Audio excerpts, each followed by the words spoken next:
Hi, wrestling fans, and welcome to another compelling and less depressing edition of AIWF Ringside Wrestling as we joined you midweek for our scandal special. And we're just going to leave that in the rear view if that's okay with you guys. I actually had somebody tell me today, Matt, they could only make it halfway through that. I guess it was disturbing for them. Well, you know what? I thought I was showing the court complaint, but I watched the replay and I kept the picture of Vince and Janelle up and you know, that main thing. And so I actually was worried that just the words that are in that complaint would like pop something with YouTube and get us in trouble. But it, fortunately for me, my stupidity worked out for the good. Yeah, but you know what? You know what? I've got copyright strikes or copyright notices on stuff that I cleared 6 months ago. It's like they went back and looked again. Yeah. They just recently changed the copyright thing again. So I know some of the podcasts that I listen to, they've had to stop even using audio clips of like old WCW stuff. So it's tightening up around here. And I got some audio for you tonight that I'm going to play, but I wanted to start off with something, you know, something that was real positive, something that drew a huge crowd, close to 50,000, we think. But, you know, wrestling promoters sometimes have a tendency to flood you on those attendance wide-angle lenses. Yeah. But even in the big leagues, WWE drew about 50,000 to Tropicana Field for the Royal Rumble last weekend.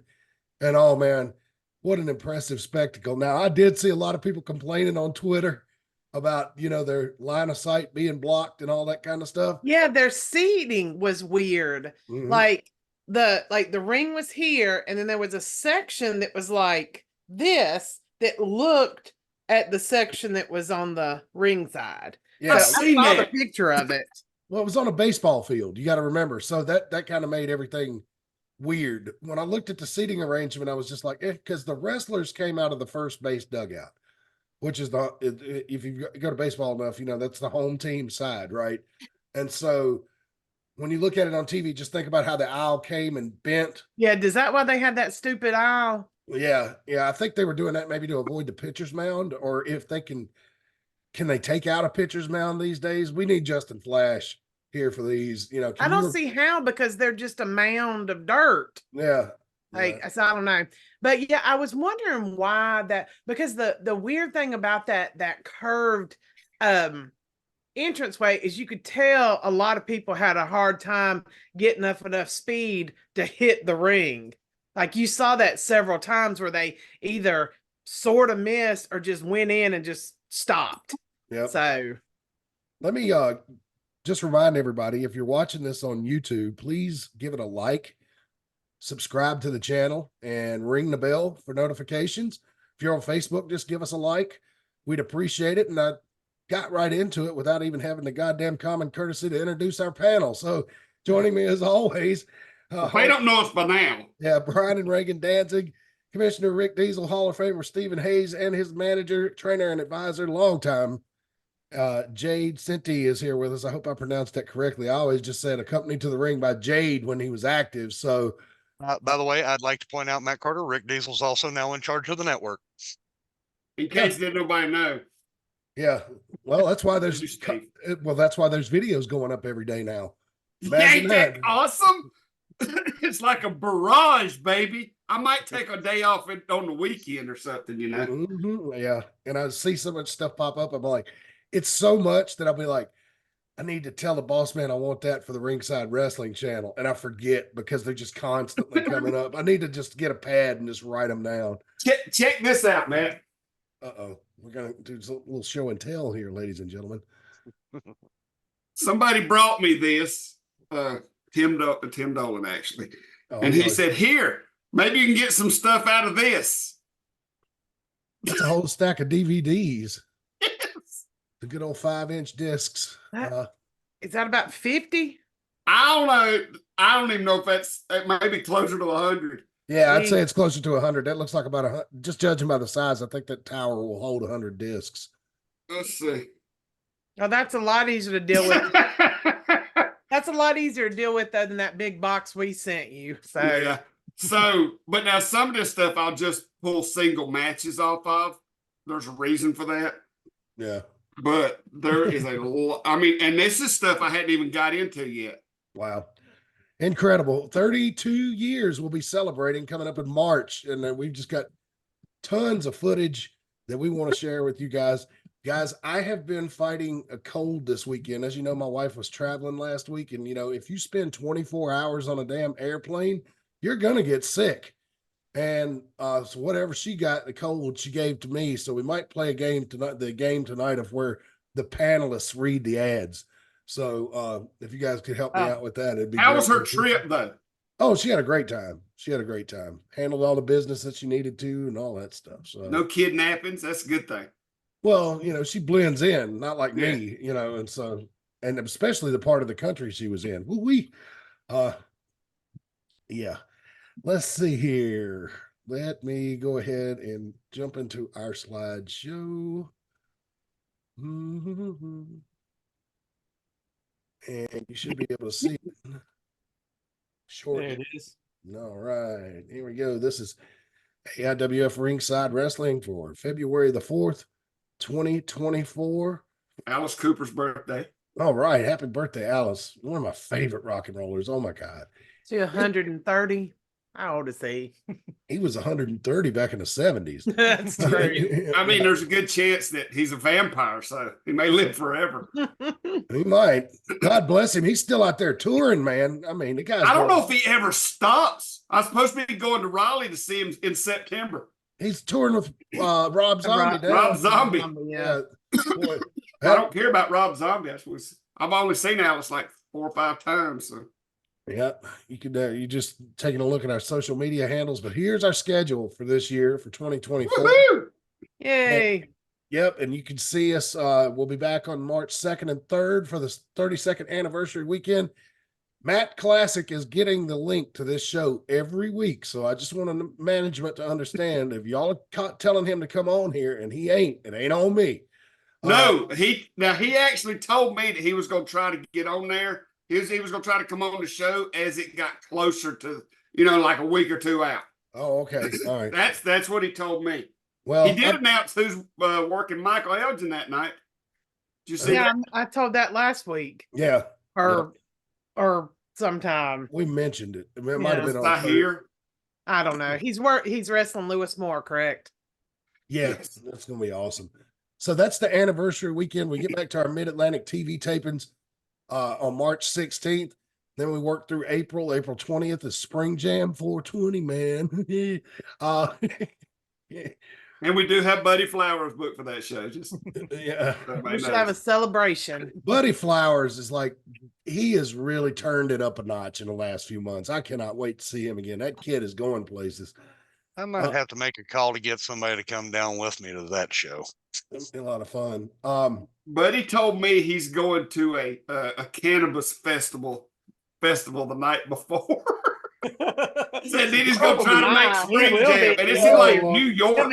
As Jumpin' Jimmy say, up in the clouds. I think he says up in New York or Pennsylvania, somewhere up north, and then he's gonna try to get back for a show.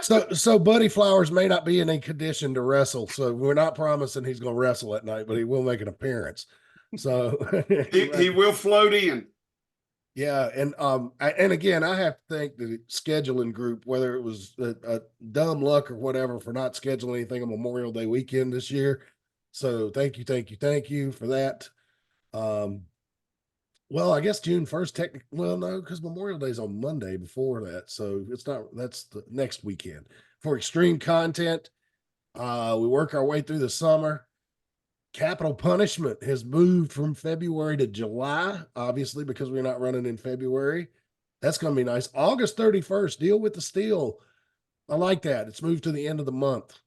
There is something about I think it's either Capital Punishment or Extreme Content. I'm pretty sure it's Capital Punishment. We're still working out the details. We've dropped the money in the piggy bank show. But we're changing the money in the piggy bank up starting this year. And I can't remember. It's either, it could be on the Extreme Content or Capital Punishment. I'm not really sure which.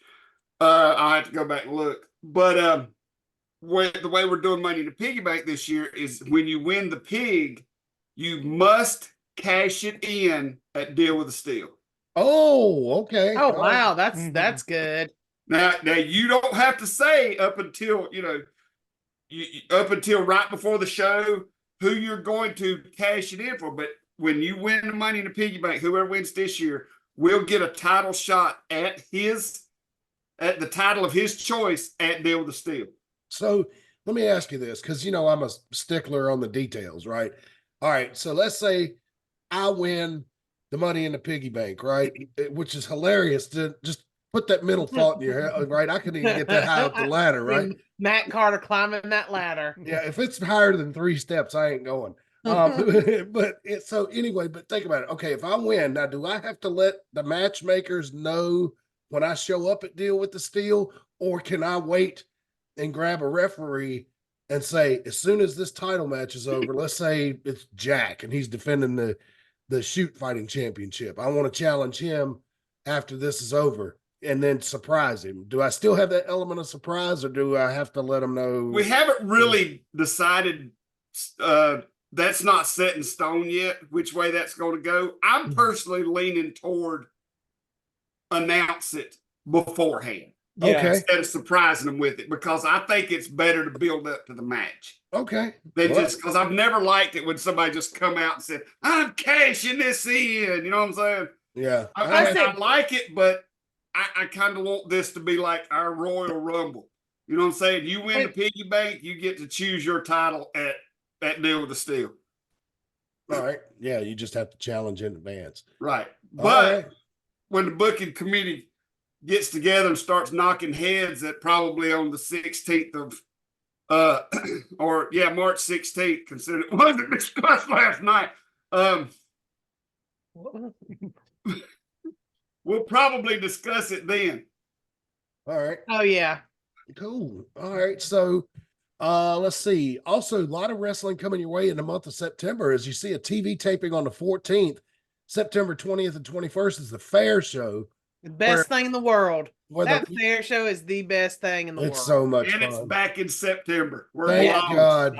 Thank God. Matt and I can agree on one thing. Let's see. I like fairs in October, honestly, but everybody tries to run their fair in October. So let's see. October 5th and October 26th, Fright Night. And then the season finale on November 16th. Which will be seasons beatings. It's the season finale. It's also seasons beatings.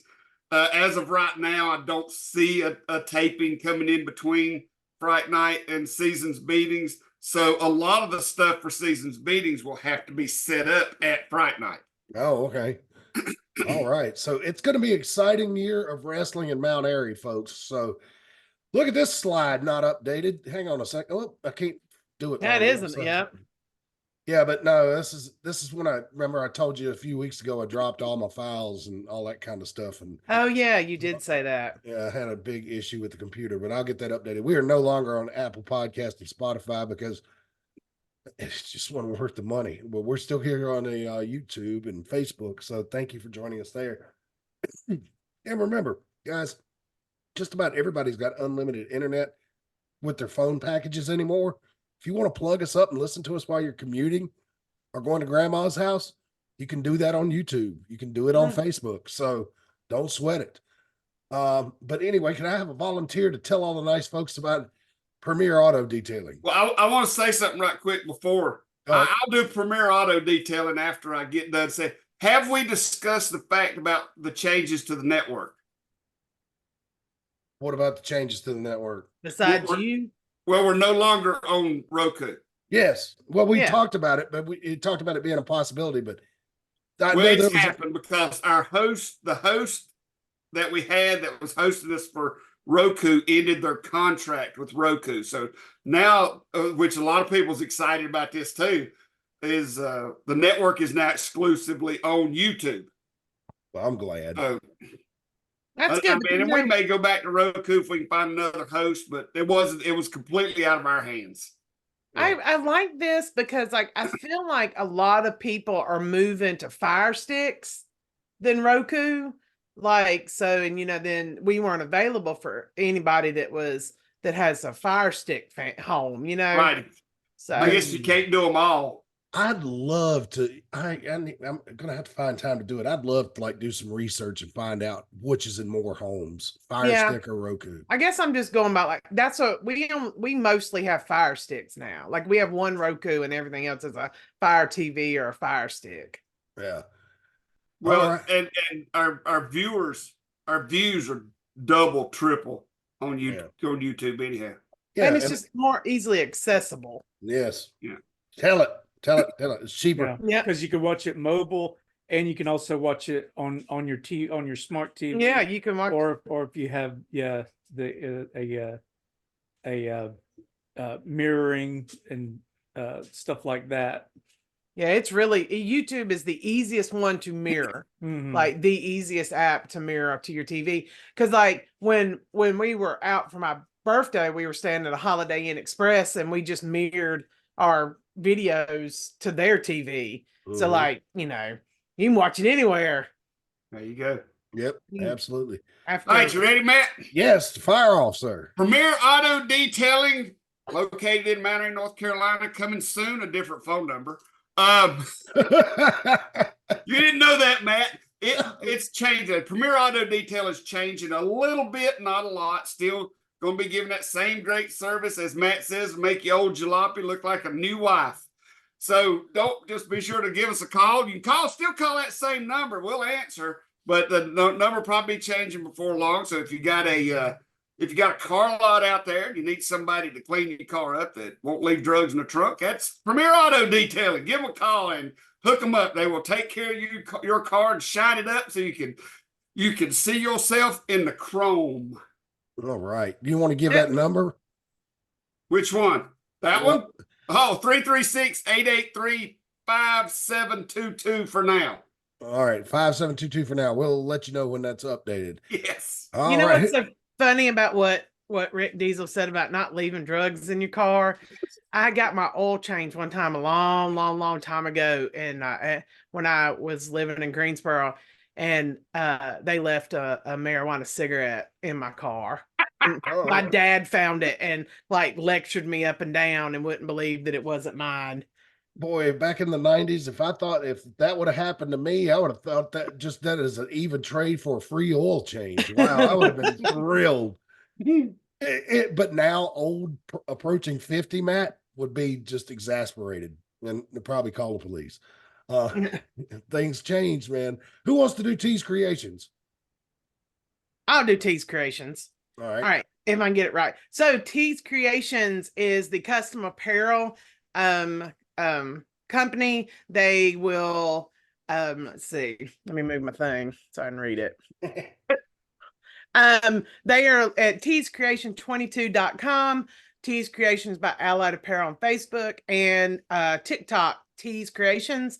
They create custom t-shirts for individuals, or if you need it for family reunions, or if you got a little baseball team, a dodgeball team, anything like that you need shirts for, she is the person to contact.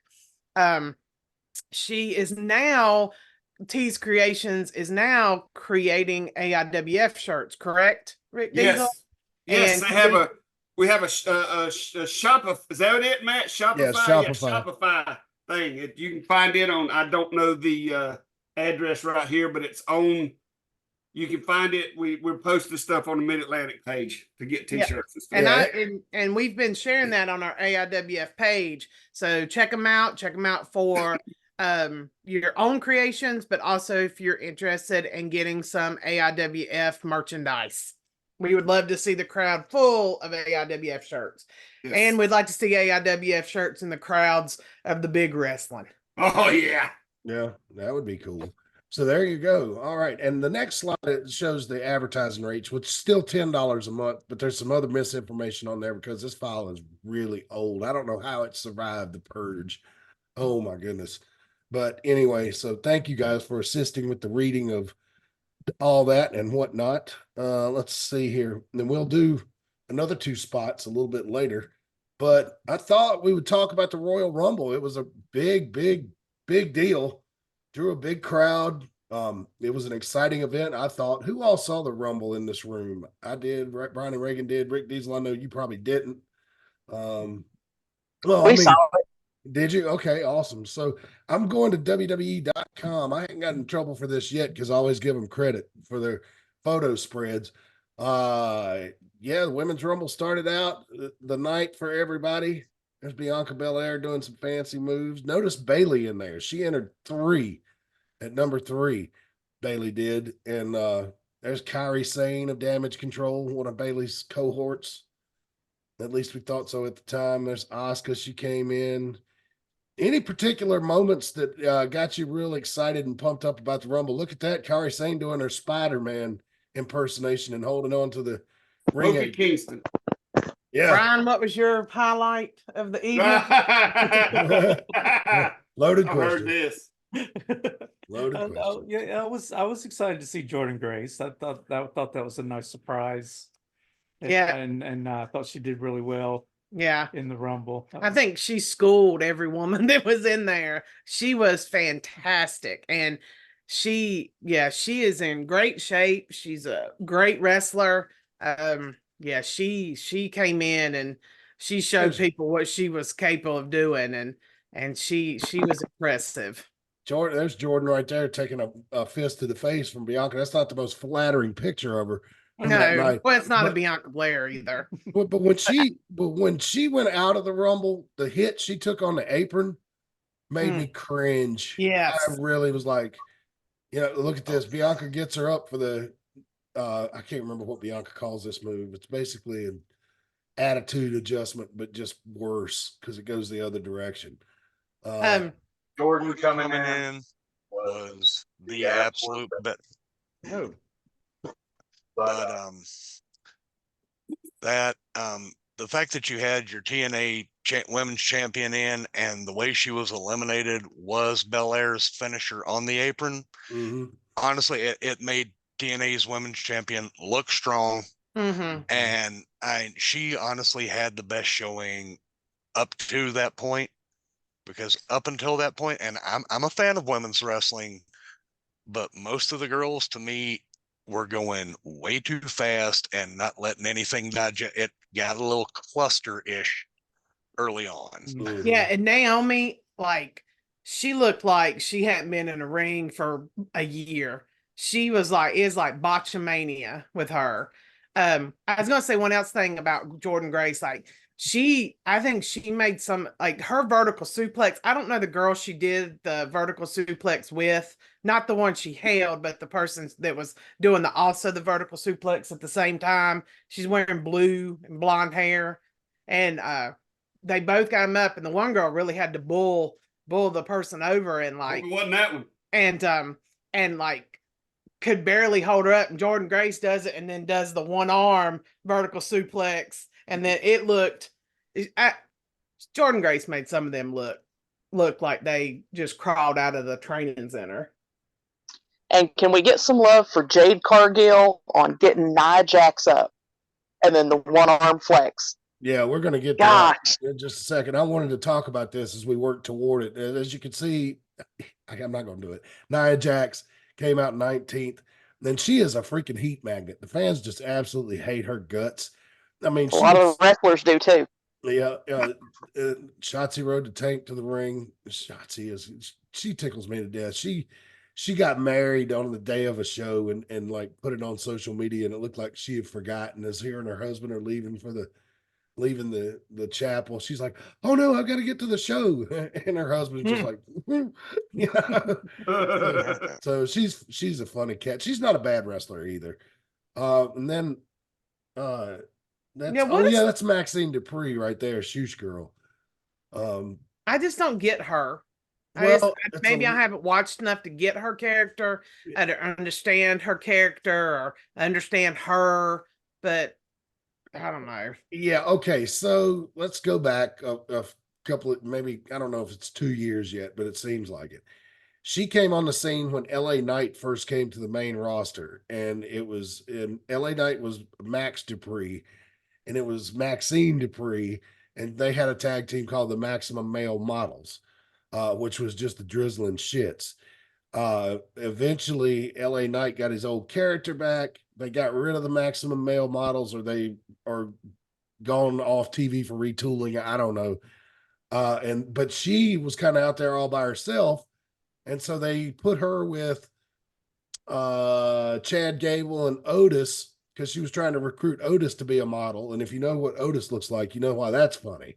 And so she got with them, and now they formed an alliance with, oh shit, it's those two amateur wrestlers, I think, from that just came up from NXT. But yeah, it's kind of a confusing and convoluted thing, but seems to have some talent. We'll just see.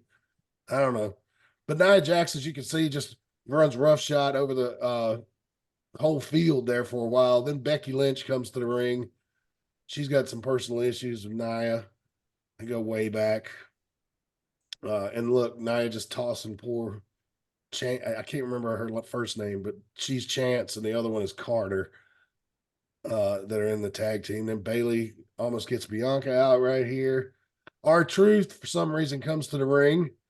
Very confused. And very Confused about which Rumble it is. Yeah, and he actually asked Nia Jax where are all the guys at, to which she clotheslined him over the top rope, and Adam Pearce threw him out of there. So Truth coming out may have been the second biggest pop of the women's Rumble. Yeah, and he came out and messed up Viking girl. What's her name? Valhalla.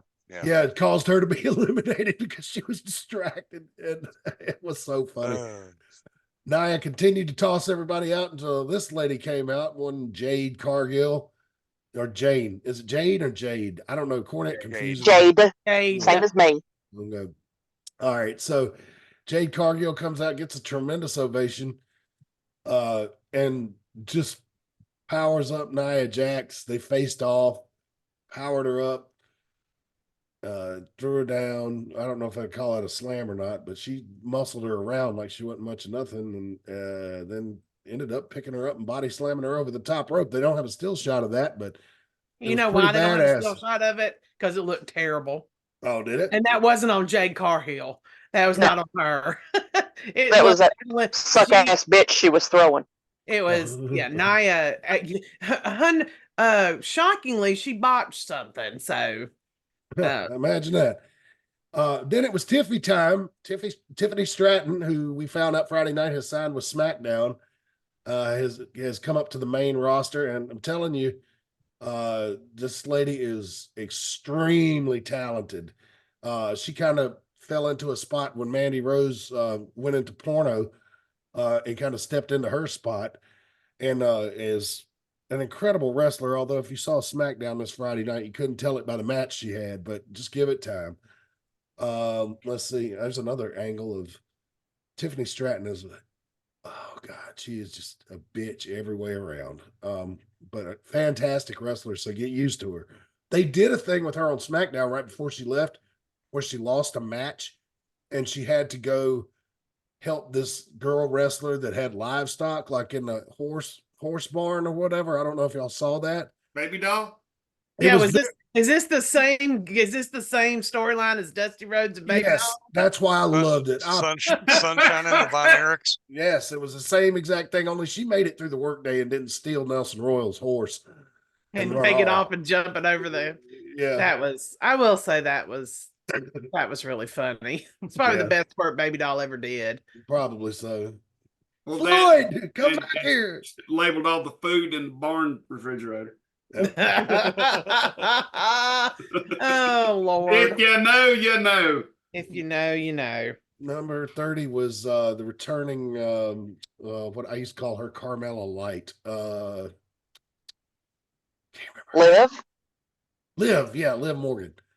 Yeah, she was number 30. And who's that she's tossing out? Can't tell right there. That's the girl that was with Trish a few months ago, I believe. And then it starts getting down to it. As the final girls are in there, and there's Tiffany Stratton using that bullwhip to an advantage. Everybody knows, right, that's Dutch Mantell gave Bianca Belair shoe baby because he worked they both worked so much in Tennessee. She's a Tennessee girl, and that's actually I could tell that it was a bullwhip. Like when I watched her one time, I could tell that because you can hear the pop on it at the end.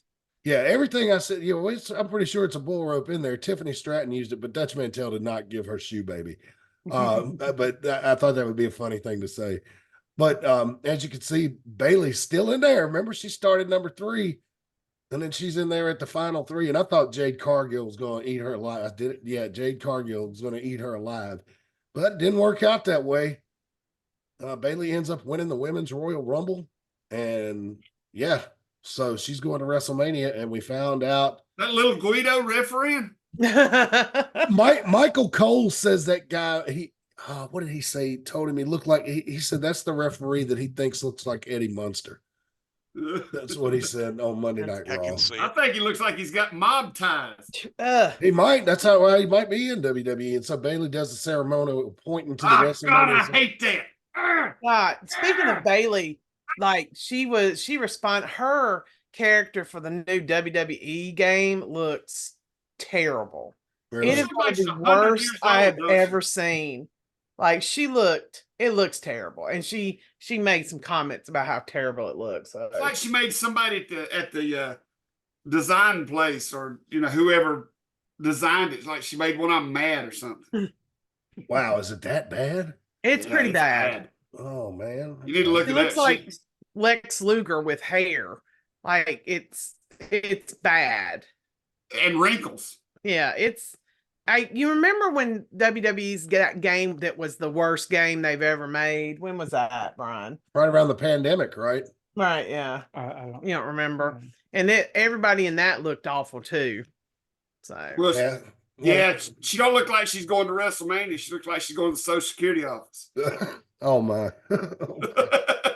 Well, anyway, so let's see, the card continued. There was only 4 matches on the card. I thought they did a pretty good job with only having 4 matches on there. The next one was the Universal Championship match, Roman Reigns defending against Orton, LA Knight, and AJ Styles. Any thoughts on that match? It was fantastic. It was all right. It was one of the best matches. It was fantastic. You got 4 guys who can wrestle the hell out of it was good. I would say probably best match of the night. It was a lot better than the Kevin Owens. Which Paul is it? Logan Paul? YouTuber. Logan. Yeah, YouTube it was much Paul. better than their match. Yeah, I thought it was all right. I normally don't. When they announced it, I was just like, oh, God, another multi-man match. Why can't we just have Roman fight somebody one-on-one? I understand what they're trying to do, set up for WrestleMania and all that kind of stuff. And I thought they did the best job they could with what they had to work with. So, I mean, 4 multi-man matches, that was, pretty good. I have to agree. It was very exciting. And Roman Reigns came out on top. I don't think anybody had any doubts about that. Kevin Owens went up against Logan Paul. I am glad Logan Paul is doing wrestling full time now. He's a natural heel. Everybody hates him. He seems dedicated to the sport. So we'll see how it works out. He's got my favorite title, the U.S. Championship, because it was invented here in the Carolinas, and its lineage has survived Jim Crockett Promotions through WCW, through WWE all these years. So it's one of the oldest titles in wrestling, and I'm always interested in what's going on with that title. And so Logan's doing a good job with it so far, I think. I'll defer to you guys. I think those 2 were in the spot of death on that show. You've already gone through an hour and 10 minutes for the women. You had your 4-man for the Universal. I hate to say they were the popcorn match, but they were the popcorn match. Right before the men's rumble, everybody's running to the snack bar, to the table to get something off the buffet or run to the bathroom. Yeah. Yeah, and any other pay-per-view of the year, I think that match would have been better than it was. Mm-hmm. It just they hit the dead spot of the show. And I didn't like the ending of it. I thought it was a lazy ending. Oh no, that was such a dusty finish right there. Amen, man. That's what it is. It was such a overplayed trope. It's just been done so many times. Yeah, but I hadn't seen it in the last few years, though. Yeah, that's true. the bad part is it's only overplayed for those of us who have watched wrestling forever. That's true. Your younger kids, your newer kids, heaven forbid, a Dusty finish is a new thing. Yeah. So I did like that it was actually brass knuckles and not just a bunch of tape. So Yeah, that right. was good. I think I said that. It's like, oh, it's not a bunch of tape on his hand. So Hey, it could have been a roll of nickels that exploded upon impact. Yeah. I was just getting ready to go there, Diesel. I really was. But anyway, it was great. Hey, the exploding roll of nickels is tied to one of my favorite matches of all time, Starrcade '86, Tully and Dusty First Blood. And Bob Caudle so eloquently put it, and a roll of coins, and there's coins all over the ring now. You won't convince the referee of it. Yeah. He thinks they're just throwing them from the crowd. Well, I mean, he gave it, let's be fair to Bob. He gave it the analysis in the replay, when he's seeing it for the second time, but he's watching it the first time and he sees all his coins fly everywhere and he's like, what the fuck? I know he was probably thinking, where did those come from? I'd also like to point out this may be the first match in WWE history that they put the referee over instead of just flat burying the ref of, hey, where'd that come from? Yeah. Yeah. Well, I don't know. They used to the referees used to, with Eddie Guerrero, remember the chair spots he used to do where he'd throw the opponent the chairs. But yeah, this has been the first time in a while. I'll agree with that. Let's see, a bunch of wrestling historians. Let's see here. Let's look at the photos from the men's rumble. As you can see, the very popular on the internet Samantha Irvin in the ring doing the intros. She is. I usually don't like women announcers, but she is fantastic. Oh yeah, she's as good. Great. She's as good as Lillian. Yeah, I mean, I'll say that. I won't say one or the other's better, but let's see here. Jimmy and Jey Uso first started out the match. That was kind of fun. Brother against brother. I'd like to see that at WrestleMania. Yeah. There's nothing like, because when they talk about like tag teams, when they break up, they always talk about, they know exactly what the other one does. And they're twins. I mean, not only were they tag team partners, they're twins. And that bond between twins is just, like the fact that it broke up is just devastating when it comes to twins. Like, that's the person you've been with since the moment you were created. Day one-ish. So this one excited me because I love him. Yeah. I think he is one of the greatest. I just think he's great. This motherfucker has been trying to get away from AEW for 2 years. He even beat up one of the wrestlers in the locker room trying to get released from his contract. But Tony Khan wouldn't let him go. And he finally knew where he'd go the very next day. He's back with his wife in WWE. Andre's back, and I think a lot of people were glad to see him. There's Grayson Waller taking a foot to the face. He came out and decided to talk trash to everybody. Didn't work out too well. Grayson Waller to me is hilarious. Now here's a guy that you're going to be seeing a lot more of, Carmelo Hayes. Oh yeah, it won't be long there. He won't be long before he comes to the main roster from NXT. You don't believe how good this cat is? Watch NXT tonight on a Peacock. He reminds me so much of James Anthony. Yeah. Just an incredible skill set. And the only thing that's going to work against him, it might work for him. He has kind eyes. So he's not, believing he's a bad guy is difficult for me. But seeing him in a sympathetic good guy position, babyface for Inside Baseball, I think he'd be great because he's like that kind of guy you want to just pull for, like, come on, buddy, you can do it. Fight back. Come on. All he needs is Hoot in the corner to make a hot tag too, and he's got it. Yeah. Well, it's funny you say that because him and Trick Williams are going to be going for the Dusty Cup tonight on NXT. And they're going up against the kind of a hodgepodge team, but it seems to be working. Baron Corbin and Braun Breaker. So that'll be interesting. I will speak more about Braun when we get to his portion of the Rumble. Yeah, and there's why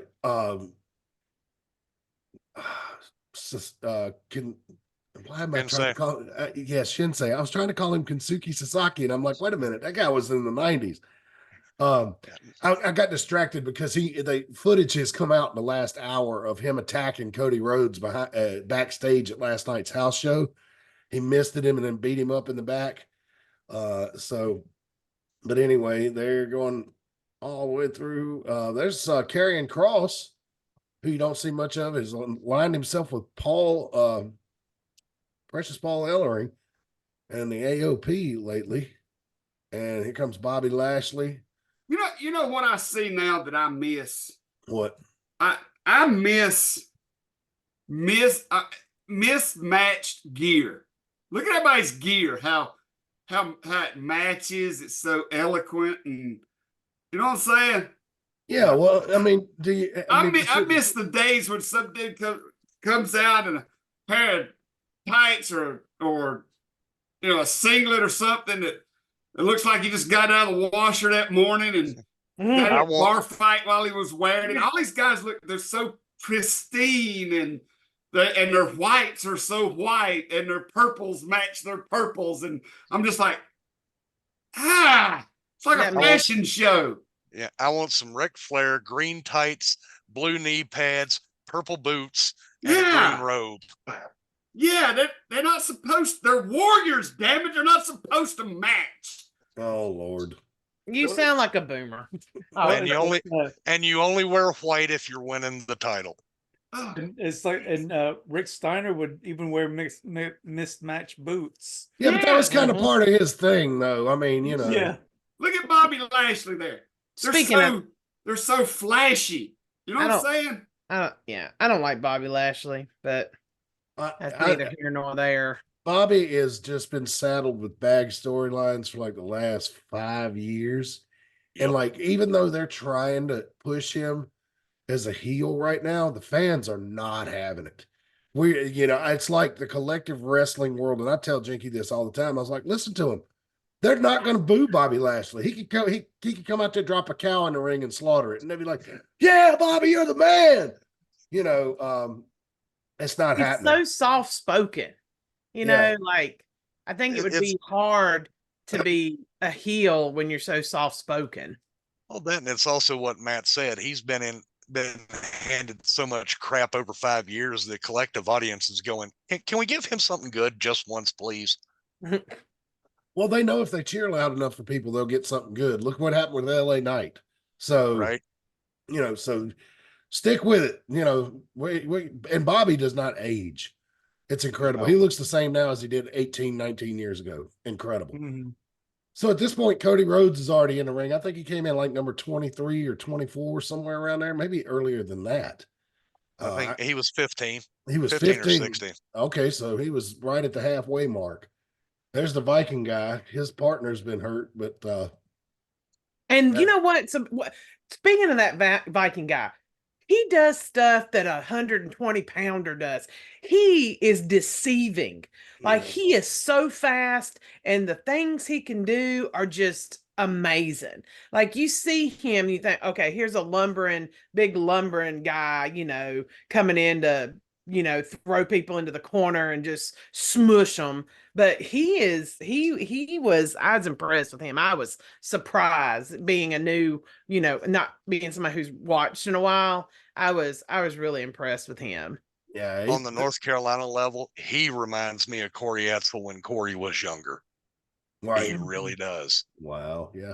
Ivar is his name, I believe. His partner Eric is injured right now, but they're normally a tag team, but he's doing well on his own. Is he the one that they had taken the Viking gimmick away from and it didn't go over well and they gave it back? It was something like that. They fucked around with the name, wasn't it? Yeah, yes. I think they were called the Impalers at first, and then they decided they might need to change that, make it more kid friendly.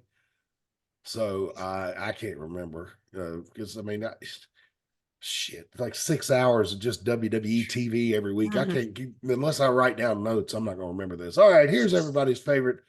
Talk about somebody that came in and showed everybody what he can do. I mean, he did. Yeah, look at that. He's getting chopped by Gunther right there, which is no day at the pick. Oh Lord, I can't imagine. Even as a 20-something. Braun is just a damn man. That's plain, pure, and simple. Mm-hmm. Yeah. Because he came in and Brian goes, Steiner line. And And I said, hey, I was like, that's Rick Steiner's son. Cause we haven't watched. Yeah. No, it was, Brian was excited about that Steiner line. Yeah. Cause when he first came out, Reagan was like, why is he wearing that singlet? It looks like it's straight out of the 90s.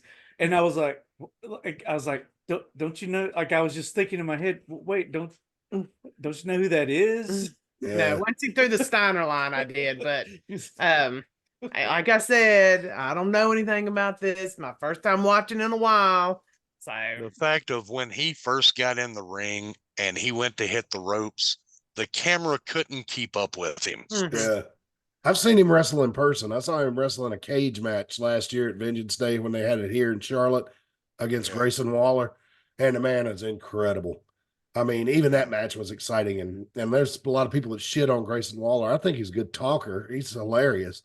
And he's a tough bastard because Breaker threw him into that cage and over the ropes and off the top of the cage and off the turnbuckles. And Waller kept getting back up. So he's a tough bastard. But it was fun to sit there like back in the 90s in the Spectrum Center in Charlotte and do the old Steiner bark, and when Braun Breaker was out there, it was a lot of fun. Does anybody know why they didn't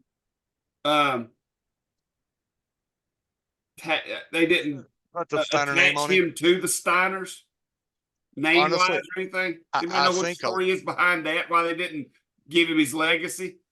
I think a lot of that initially is what they've seen happened with guys like David Flair and this and that. It's like, let him make his own name without having to live up to. But I mean, everybody knows anyway, but it's like, here, they did it with Henning's kid too. So yeah. And the only one that's really worked out has been Randy Orton, honestly. Well, and somebody actually just asked Brian Pillman Jr. because he's at the Performance Center now, and he has his own name. And he was saying, I've spent my whole life with my dad's name, my whole life. And he goes, and it's time for me to make a name for myself. Yeah, and he's a dirty bastard just like his dad. I mean, well, good. I would hope he wasn't. I would hope he didn't come in with angel wings. He's a bad. He is a shit fucking chicken shit heel. Oh my God! Watch some NXT, man. When he comes out, the look that's on his face now. I mean, now that somebody's can guide his career, that knows what to do with him. As soon as the camera hits him, you're like, that motherfucker. I mean, it just is. He is just designed to hate. I bet a lot of it too has to do with the legal stuff about with the WWE wanting to own the names of the wrestlers. So yeah, it's like, this is your name, we own that name. Yeah, so that's true. That makes perfect sense. When you leave, you can't take the name we gave you. Yeah, you're our IP. And a lot of people don't want to lose their name to the WWE. When Ty Valkyrie was in WWE as something Monet, like she said, I didn't want to give them my name because they wanted it and they wanted to keep it, and that's the name that I've established and stuff. So I can understand that, not wanting to give up, your because it's almost like giving up your work, and just letting them have it. And I think a lot of wrestlers look at it that way, that they don't want the WWE to have their name. Right. The reason I paused here was because Pat McAfee had returned to do commentary that night, and he actually had entered the Rumble, and they played his music, and he got in the ring and realized he had fucked up almost immediately. For those of you who don't watch football, Pat McAfee also hosts College Game Day on ESPN. He was a punter in the NFL for many years. But he's a huge WWE fan. He's been coming around WWE doing the pre-shows for like 10 years. And I know people love him, but he went on and on about the Shining Wizard, and making fun of just the stuff he was saying was just irritating. And I guess I'm the only person in the world that didn't like his commentary, but I didn't like it. I was like, Like, why the hell does everybody like him so much? What I was think his- he's We're annoying. used to him, Brian Reagan. We're used to him. It's just, Is you that know, what I mean? But the thing about it is like, what did he say about the Shining Wizard?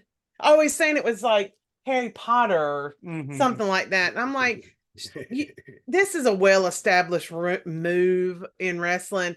There's no reason to make jokes like that. well, I will tell you this: both he and Corey Graves idolized Jesse the Body Ventura when they were kids, and Oh, God. you can That's tell the that problem. in their commentary. They are going to shit on everything they get a chance to shit on. However, it's been weird this Friday night, you know, because WWE let Kevin Patrick go. Corey Graves and Wade Barrett actually did SmackDown, and Corey Graves was doing play-by-play, and I thought he did really well. He's able to call it down the middle if he wants to. So it'd be interesting to see how things work moving forward. Oh, there's poor Dominic, and R-Truth, of course, comes back. He's confused again and wants Dominic to tag him, not realizing this is a battle royal. And the Intercontinental Champion was having R-Truth got in there. Dominic actually did tag him, I think. Then the Miz came down, and you can see that Jey Uso's still in the match, as we got to be into the 20s by now. Yep, because number 27 was CM Punk. And one thing that Pat McAfee did right here, Reagan, kind of piggybacking off what you just said, CM Punk's music played, and he goes, "Oh my God!" And I'm like, he's scheduled in the match. It's not a surprise. It's You not know? a surprise. Yeah, I know. It's not.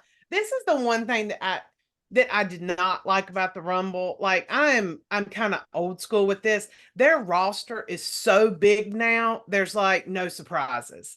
You know, Yeah. there's nobody coming back. There's nobody doing a one and done. There's nobody doing that. And to me, that's what the Rumble is about. Like it's about all these superstars and stuff, but it was also about, hey, there's the Brooklyn Brawler, you know, or something like that. The Godfather. Yeah, or yeah, make it more, you know, recent. But yeah, like I missed that piece a lot. I think, you know, That's the only reason I ever watched it. yeah, and Back when I watched it. Yeah, I think they could reserve one spot to bring back an old timer. All right. Well, who's that old timer going to be? Just name one off the top of your head that you can think of that doesn't have health problems. There has. I mean, I can't think of anybody off the top of my head, but I mean, oh, there has Disco to be- Inferno. Hell yeah! Billy Kidman.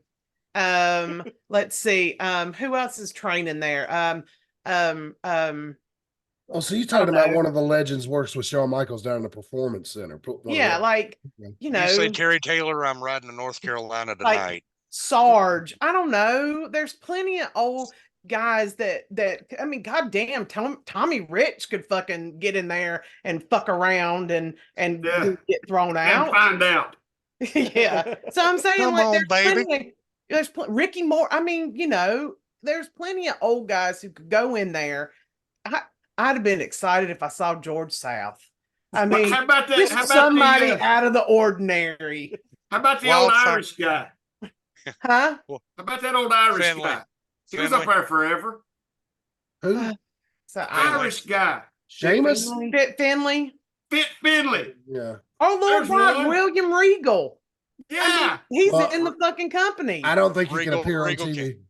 No, Yeah. he can't bump no more. Period. Well, you don't have to bump. I mean, I'm just saying, Look, you're getting in the I'm ring. not saying specifically that's who it is, but there's lots of guys that could do it. You know, Okay. God, I mean, Reach. Okay. do like I did Everybody with that you've Jordan Grace. named, I don't think anybody would feel safe putting those people in the ring in the Royal Rumble because of fear they would get hurt. I mean, Billy Tommy, Kidman, Well, they're how about Pete, Ron Waltman? yeah, X-Pac. Yeah, I'd be perfectly fine. I'd be perfectly fine with Waltman coming back. Or, I mean- you know, go out here and grab some indie guy that's really hot right now. They did it with Jordan Grace. yeah. I You mean, know, they just grab could some have. indie guy from MLW or one of, you know what I'm saying, or GCW, and just run him through there. Just have him go in and be in there for 2 cycles and throw him out. Every old guy that worked the WrestleCade Super Show, they can still work. Yeah. I mean, there's Well, names that still work. I mean, I'm Well- just saying, to me, that was part of the Rumble. Jeff If- Jarrett. If I'd have had my druthers, and with them having Jordan there, I really wish they'd have brought Josh Alexander from TNA for the men's. I think There that you would have go. been perfect. Yeah, Josh you would have go. been a perfect fit.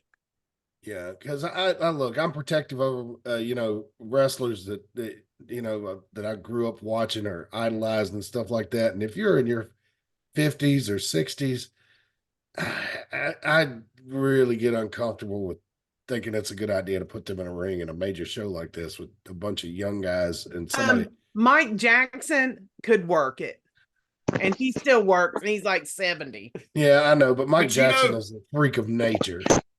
Yeah, but know, guys, we I'm also have to saying there think are this is not just a regular match, though. They're going to have to go over the top to the floor. Yes. I don't know that I would feel comfortable with a 70-year-old going over the top to the floor and breaking his head. Nope. If he wants to do it, then he can do it. If he, Fuck But you know who that. I'm surprised they didn't go after with all the publicity behind him right now? Al Snow.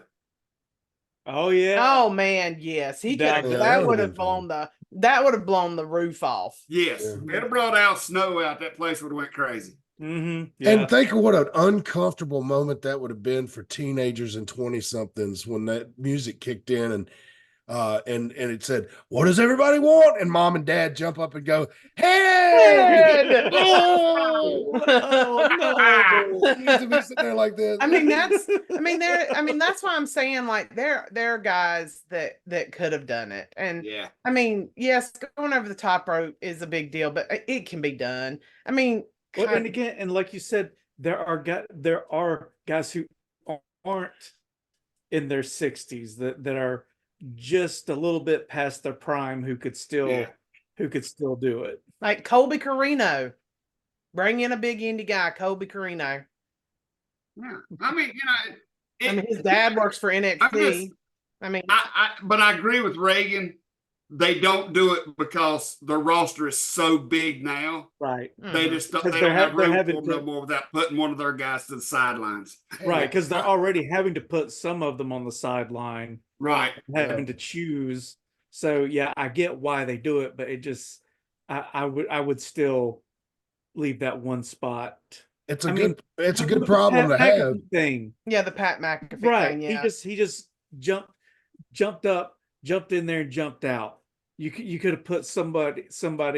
Harvey in that- Winkleman, is he still? He could have got in and jumped out. Downtown Bruno. Still Oh alive, my God, but- he is. Yes, he is. He's still but alive. He is too fragile for that. And with The Rock being on the board of directors now at WWE, that ain't happening. He ain't gonna let Downtown Bruno get hurt. It ain't happening. Yeah, there are already people. I don't even want to get into that because the internet is very divided about this Rock stuff. Yeah, that's all right. I got a segment worked out for that. So we're gonna get to it. Now, here's a critical point in the match. Drew McIntyre got with CM Punk, and that's not a good picture. I'm gonna move on. CM Punk got kicked in the head a bunch of times, and Drew McIntyre actually double arm DDT'd CM Punk, and CM Punk threw him out. But we come to find out that CM Punk has torn his left tricep, I believe. Of course. And Of course. But I'm going to tell you He's one like thing. the most brittlest professional wrestler right now that there is. But And I will say the end of this was really good. yes, I enjoyed it. Him and Cody put on a show, and it was good. It was good storytelling. They turned CM Punk heel without really doing it, with what he said at the end, or laid the foundation for a heel CM Punk. So it was, I even said that, and I was like, I really enjoyed that. Yeah, he hit the pedigree, which got a good reaction from the crowd. I liked it too. But then he said, he picked up Cody and said, "I'm not going to lose to Dusty's kid," is what Reagan was talking about. And then Cody spun him around and threw him over the top rope. And there it was. And so that is the 2023 Men's Royal Rumble. Now, we move forward to let's see, the Monday Night Raw, and I've got to figure out a way to set this up so that we do not get in trouble. And you like I'm gonna Mike play. Jackson can still walk around the whole ring on the top rope. Oh, I know. I believe it. I mean, it was shocking. Bring in that angry wrestling vet from OVW that does all them videos. Oh yeah, the guy with the big handle, the big Yes. stash, the ball. I'd rather see him than Al Snow. Yeah, the super indie guys video. He's awesome, but he's so right. So, did you guys hear Drew McIntyre's comments to CM Punk on Monday night? No, yeah, I did. Is he Never leave? skip I mean, tricep day. Well, no, that was online, but this, no, what he said to him in the ring. Oh, the I prayed for it. Yes. Yeah. So let me see here. is Drew McIntyre's contract up soon? No, Yes. I don't know. He's more than likely already re-signed. We're a betting man, but allegedly. Shoot, I gotta get this set up right so we don't get in trouble for copyright. Drew McIntyre. So tell us about more network stuff, Rick Diesel. Yeah, well, I'm trying Like, to get the technical aspect. what's it like being the head of the network now? Well, I'm already reaching out to some of the affiliates. We're going to have a meeting at the anniversary show about ways that I can get more content from more of the affiliates on the network.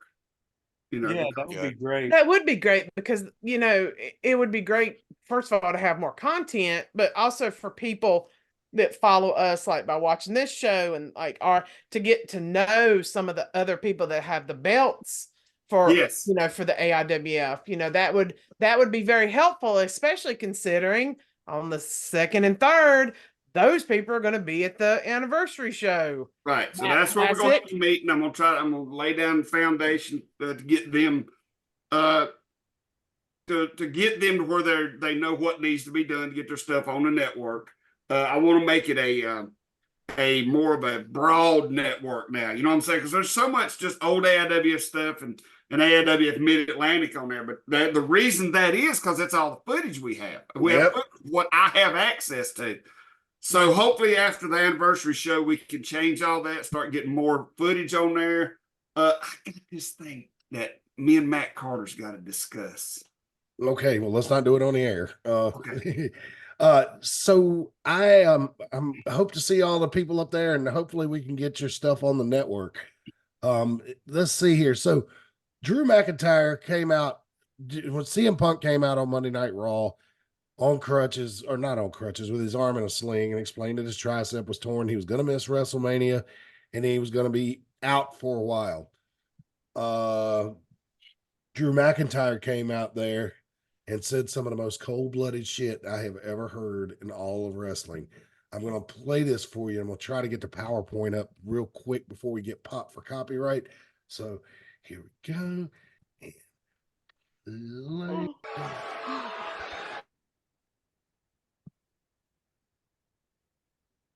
Screen How went much blank. time do you have before they hit you? It's gone. That was quick. There ain't nothing there. Oh. Who they got you? Yeah, they did get you quick. They I got thought you quick. did that. Yeah. Like a sniper. Yeah. Right. They've We been can't watching even- that Matt Carter fella. We can't even listen to it. I'm trying to. This is like, let me tell you, like for my shoot job, sometimes we will watch like Disney Plus for a fun time, and you have to be plugged into your computer. You cannot cast it. Yeah. Well, anyway, he said that Disney Plus. Have you watched Deadpool yet? I love Deadpool. I'm talking about at the classroom. No. Come on, No, man! You can't watch Disney Plus without some I have to keep Deadpool. it. I have to keep it G. if Drew McIntyre came out there and told CM Punk that I'm not normally a spiritual man, but I've prayed for this and it happened. And you could hear the crowd just like, oh, and I remember like, you remember like when you were a little kid and a heel did something that you was just like, oh, and you felt like when it first happened, that like a knife going in your gut. Mhm. As a fucking approaching 50-year-old man, when he said those words, I felt that damn dagger again, just like a little kid. Yeah. I was like, Heard Dave whoa. Chappelle in the background going cold-blooded. Yeah, I know. I was like, man, that is But- fucking dark. You I'm know? gonna It's like say watching that, Shawn Michaels throw Marty Jannetty through the barber shop window. Yes, yes, yes. and not this is gonna get the WWE people pissed, but AEW kind of started doing that first. I mean, with Christian Cage, like it's very similar, not as bad because Christian Cage is brutal, but they were doing that type of stuff here recently, and I like it because I like a grittier, meaner, tougher type of wrestling that is not PG. PG. I like that. I'm glad that he said it because I think it's in the mind of a lot of people, not just. I mean, I know CM Punk has a huge fan base, but there's a lot of people that are not happy that he's there, and it's nice to hear somebody speak out about that. Yeah. Yeah, well, as was discussed not too long ago, wrestling should not be presented as being family friendly because It it's is- not. There's Right. no part of it that's family friendly. Yeah, Well, you It's can, well, functional, wait a family minute. friendly. Wait a minute. you If can you're choose to take your family to it. yeah, Yes. it's- Yeah, no, that's what I mean. Don't portray it as family friendly Because people are family still friendly fighting. guys kicking each other's ass. No, Well- you can bring your family to it if you're okay with them seeing that. But don't go out here and promote it to somebody who'll be like, oh, well, that's family friendly. I'm going to take Junior to it. They didn't get there and be like, Well, here's the thing. I think it depends on how you define family friendly. If you define family friendly like Disney defines family friendly, that's one thing. Deadpool. Deadpool is Right. not family friendly. But it's Um, Disney. It is Disney, but it's you have to have your settings on a certain thing to access those things. yeah. And so if like to me, the NFL, one of the most violent games in the world, right? They they have the Nickelodeon broadcast, like CBS has the Super Bowl this year, so they're going to do the Slime Time broadcast of the fucking Super Bowl on Nickelodeon this year. And the NFL, I've heard them say many times just a couple of weeks ago when a swear word slipped on the air, oh, we're sorry, fans. We this is family programming, so it depends on how I'm not even going to get into that. That's a soapbox I'm not going to get onto. what Right? That's just. it's up to the person's discretion. Yes, I mean, agree so- with that. And it is up to the person's discretion. What we're saying though is it's still two people fighting. Yeah, it's Family combat. friendly is not two people beating the crap out of each other. But I understand what you're saying because you're saying family friendly means no cussing, no sex, no blood, no terrible violence, like So 90%. No gory violence. yeah, no I know. blood. I know what Right. you're saying, but I also understand what Rick is saying because he's saying when it comes down to it, if you look at just the level, it's still two people fighting. Yeah. And Punches are thrown, 90%. kicks are thrown, stomps. I mean, you know what I'm saying? You have a bad guy and a good guy. I get that, but it's still violence. Yeah. Right. You know what I'm saying? If 90%. people's gonna get all pissed off because Elmer Fudd is hunting Bugs Bunny with a shotgun, then you know what I'm saying? So I don't mind you trying to be as family friendly as possible. I just don't like it when it's advertised that way because I feel like it's just false advertising. Because the minute one of them guys pulls a steel chair out from under the ring, 90% of anything Rick, Brian, or myself ever did in a ring was not family friendly. Mm. far from I it. wasn't family friendly either. Yeah. We were family, and we We were friendly. We When never we put were those two family words friendly. together. together, right? Yeah, but like combat sports, it's like when I was a little kid, I wasn't interested in wrestling. It wasn't until I was like 10 years old that I got the bug. And I think that, and that's because one of my friends introduced me to it. But like, so, and but I do see parents bringing little kids to WWE, and next Friday at SmackDown, I'm going to be interested to see. To me, that's cool. If they want to introduce it to them at that young of an age, hey, more power to them. Mm-hmm. The only reason the UFC is not TV 14 is because they let cuss words go during the interviews after the fights. They don't try to beep it out, because what's the point? It's combat sports. Right. If Rogan isn't family friendly. If you got exactly. If you got your 8-year-old up at 12:30 a.m. watching the main event of a UFC pay-per-view, and you get pissed off because somebody drops an F-bomb, you need to reevaluate your own parenting skills, I think. That's true. That is true. Well, if you think about it, it never really, the words family-friendly pro wrestling was never incorporated into any of the advertisements, to the best of my knowledge, until after they broke kayfabe. No.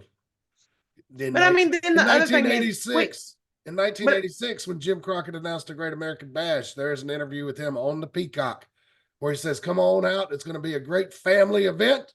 We'll have all kinds of matches, a concert, and fireworks." But what I think he was saying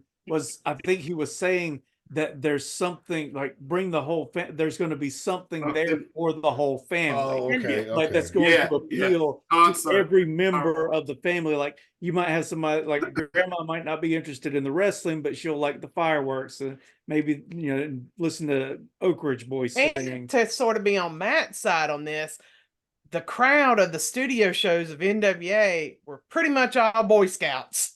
I remember seeing a lot of those scouts. A big thing of Boy Scouts or the Boys and Girls Club, or I mean, when you look back, hell, church groups would come there sometimes. Yeah. I watched episodes where they announced the church group, and the Boy Scouts are affiliated with church. Remember, Boy Scouts usually met at church.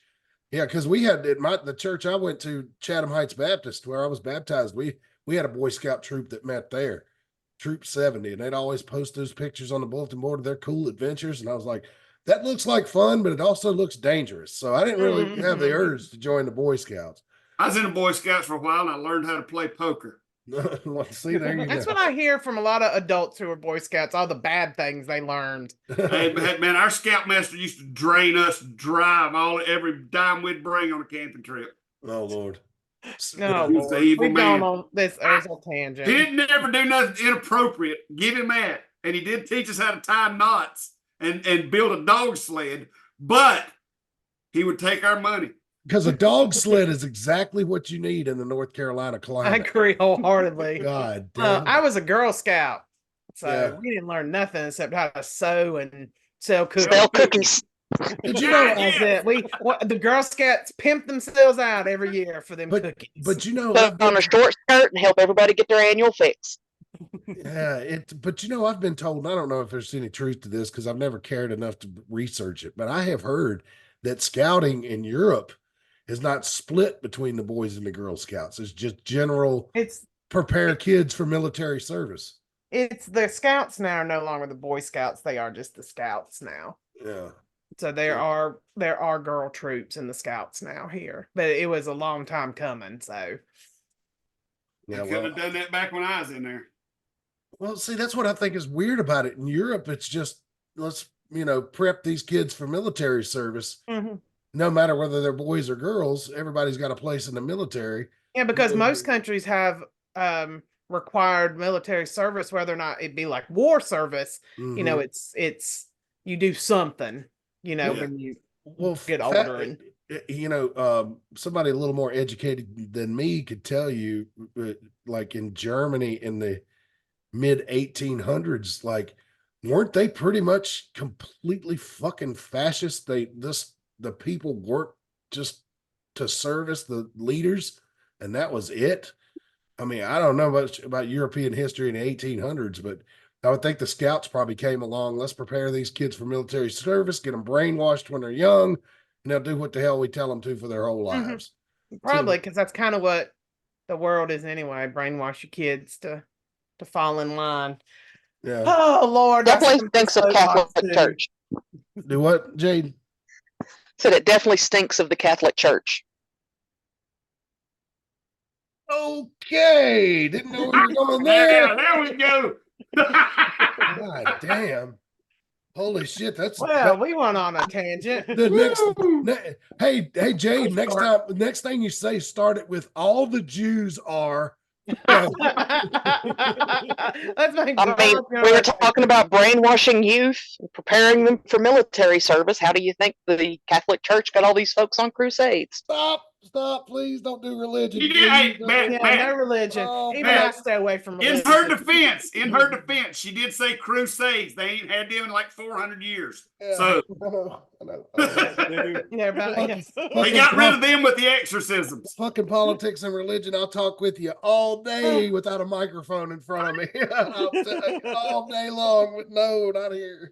Pull us back in line, Matt. Pull us back in line. Gotta do it quick. In line. Who wants to read a branch management ad? Because I just feel like I need dental No, floss. Brian doesn't like reading ads because I laughed at him and then I felt bad. Hey, I'll do I branch felt bad management. afterwards. You should have. Every once in a while, your wife has to laugh at you That is to true. humble you and Oh, you keep me plenty humble. You don't have to worry about that. oh Lord, I don't know anything about. I'll do branch management because I'm pretty sure Reagan wants to do tease treats. Okay, I do tease treats. Okay. Branch management is a tree service based out of Mount Airy, North Carolina. Well, actually, they're small trees and lawn care now, and they do pressure washing, gutter cleaning. They have free estimates. You can give them a call 336-648-2487. And if you have trees in front of the windows where the little boys sleep, they will cut them out from front of the windows. Oh my God, you can't play into that. You remember how I said I'm your conscience? I am your conscience today. Yes. My conscience told me shut up, straighten up. So call branch management today to get they do mulching, they do yard maintenance. What area? What area is coming. Spring's right around the corner. You got to get ready for it. Get some grass seed planted. Get some trees cut back so you can see the road when the people ride the bicycles up and down in front of your house. So you throw rocks at them. Just call branch management today, 336-648-2487, and have them come on in and fix your property, clean your gutters, and make everything pretty. That's right. How's that? That's all right. perfect. Yeah, just perfect. All right, let's see. All right, tease treats time. Reagan, go. Hey, if you want the best treats in the world at wrestling, at city events, festivals, you want to get in touch with Tease Treats. They are based out of Mount Airy. They have great pizza, delicious donuts, and they have the best deep fried cheesecake I've ever had in my life. They also have milkshakes with funnel cakes on top of them. They are available for any event, not just the festivals and athletic tournaments and things like that. And they have top notch their food. Their chicken fingers, delicious. And not fingers, tenders. I'm calling them the wrong thing. Well, they are. There is a rumor that they're bringing back the gigantic corn dogs. Oh my! Yes, that sounds fantastic. And they're going to be on the 14th, Valentine's Day. They're going to be in Sparta, North Carolina, at Sparta Florist. So if the guys come in and get roses, they can carry the wife a deep fried cheesecake home. I'd rather have deep fried cheesecake than flowers. Yeah, I've foregone flowers over the last few years, man. Every time I get Jinky flowers for Valentine's Day, they're dead within a week. Well, see, the thing is Brian will get me flowers, but then I watch them die, and I don't want to get rid of them because it makes me feel bad to get rid of them because they were so nice and so expensive, and then I don't want to get rid of them, and then we just have dead flowers in the living room for months. The thing about it is like, since I moved, like when I lived in Martinsville, I knew that a couple of florists there where I could get, like, if I was buying a girl roses, that those motherfuckers would live for 2 weeks. You know, there's florists but like, since I moved here, I don't really know the local florist. So I've been using like 1-800flowers.com, and everything I must go to the lowest fucking bidder, because when they show up, they're dead within days. You can also, you can also use meal services to pick up your flowers now. Yeah. Like Yeah. DoorDash and Grubhub and all those people, which works out a little bit better because then they do get from local places. I had somebody bring groceries to me the other day, and they had hay in the back of their car. Good And I Lord. said, where'd the hay come from? They said, I done a delivery for Tractor Supply. Oh, but Matt, speaking of Martinsville, Yeah, have I you saw seen it. the latest episode of the Rick Diesel show that went up yesterday? No. Today. No. If you watch it, there's some nostalgia in it, man. It isn't it's the one a- where I showed up with that neck brace on, is it? No, it's the one where they had the commercial for Twisters, the experience. I remember Twister. Oh yeah. Remember Wait, Twisters? what is that? Oh, That What is- tra- what is that? Yes. That trailer is still behind the theater up there. If you drive up Hollywood Mountain, it you can a- see it. Is it a Tata bar? No. no. Oh, wants it to sounds tell like it? a Tata bar. No, Twisters they took this like a 16-foot boxed in trailer. They put chairs in it in rows and a screen. And you go in, you sit down in these chairs, and they show this video footage of tornadoes tearing up houses. And I guess it was Charles and I can't remember who it was, would stand outside the trailer and rock it back and forth. And then there was something that sprayed water in your face and fans that blew. So he was a 4D theater before 4D theaters were popular. Yeah. This is the mid-90s, man. You get that thing and then spray water all over you, and the fans would blow wind on you, and you see them tornadoes on the screen out there shaking the trailer back and forth. That is fantastic. It was the best, man. So I is tell it in this episode? Do you go in it or you just talk about it? No, they're showing a commercial for it. They done Oh, it I'm for gonna have to look Halloween at that, that year. 'cause I am Oh, and so Alien curious. Invasion commercial was in there too. I don't remember wow. Alien Invasion's good. It reminds me, at the fair still they have those ships that look like rockets that you get in, and you watch like a very low quality video, and it rocks you back and forth. They was I don't in the think my commercial. children They were was ever more interviewing people disappointed when than they we come got out. This in one that. girl was like, "Well, I got wet and it messed up my hair." And I got thinking, these little kids they was interviewing in that thing that's like 30 years older now. Yeah. Yeah. They probably got kids that are old. Yeah. Crazy. Twisters, baby. It Yeah. was so cool. Oh, that's funny. That trailer has been repurposed so many times. It's incredible. It's still sitting up there. Last time I was up there visiting, it was still, I think one of the tires was flat, but it was still Oh, there. Do you know what I miss about Martinsville the most? That restaurant that was in the mall, the country buffet or the Country cooking. country cooking. Oh, you could order your food and you got a hot bar and a salad bar with it. I remember a friend of mine, I went up there. We were so disappointed several years ago when it wasn't there anymore. Yeah. That was fantastic. Yeah. They tore down the mall. It's just a shopping. Oh, is it gone now? Yeah. Wow. It's just a shopping center now. Well, you used to could also go to the Dutch Inn and get you some food, drink, and a stabbing. Yeah. There was No extra charge. for was the it a stabbing. Western Steer up there too? They had a Western Steer up there when I was a little kid down at There was down one at when we Ridgeway. were when I was in my 20s, and we all remember it was me, you, Daniel, Billy, and some I thought other that- people. That was And- Ryan's. Oh, it was Ryan's. Thank you. Because you told them that it was Daniel's birthday and they sang happy birthday to him. He was he was so mad. He was. I bet so you mad. was. That's- I think if he could There you have go. Now keep if he finding. could have murdered me, he would have murdered me. Like he was furious. And Brian stood probably. It was so funny. Yeah, I don't like that either. So It was I was so ashamed. Especially when it's somebody that you have a crush on and you do that, and then they're so mad at you, you're just like, well, I just ruined my chances. Oh Lord. Hey, let me tell you something. I looked Ty Tyson in the face last night and I said, brother, I said, you think you've come into this company at a good time now? I said, you missed it.